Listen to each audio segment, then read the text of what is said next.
America అధ్యక్షుడు Donald Trump మరో సంచలన నిర్ణయం తీసుకున్నారు. బుధవారం నుంచి అధికారికంగా గోల్డ్ కార్డు విక్రయాలు ప్రారంభించారు.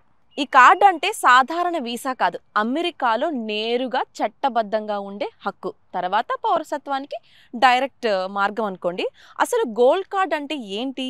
3 దశాబ్దాలుగా ఉన్న EB-5 ఇన్వెస్టర్ వీసాకు ప్రత్యామ్నాయంగా ట్రంప్ ఈ పథకాన్ని తీసుకొచ్చారు. అమెరికాలో ఉండాలని, ఇక్కడే సెటిల్ అవ్వాలనుకునే వారికి ఇది ఒక ఫాస్ట్ ట్రాక్ రూట్ అనే చెప్పొచ్చు.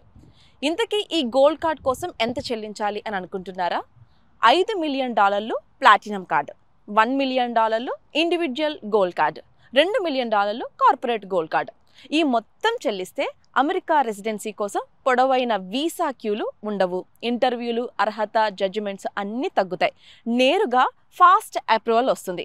ఈ గోల్డ్ కార్డుతో అమెరికాలో శాశ్వత చట్టబద్ధ నివాస హక్కు, ఇక్కడ పనిచేసే జీవించే అవకాశం, త్వరగా అమెరికా పౌరసత్వం పొందే అవకాశం, గ్రీన్ కార్డ్స్ కంటే వేగంగా తక్కువ నియమాలతో ప్రాసెస్ వంటి బెనిఫిట్స్ ఇమిగ్రెంట్స్ ఉంటాయి.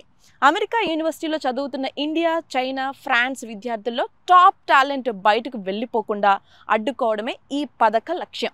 నైపుణ్యం ఉన్నవారు ఇక తమ విదేశాలకు తిరిగి వెళ్లాల్సిన అవసరం లేదని ట్రంప్ పేర్కొన్నారు. మొత్తంగా $5 మిలియన్ పెట్టి ఈ గోల్డ్ కార్డ్ కొంటే వితౌట్ ఎనీ స్పీడ్ బ్రేకర్స్ తో మీ US డ్రీమ్ ఫుల్ఫిల్ అవుతుంది. This is Prashanti, Florida, Suman TV.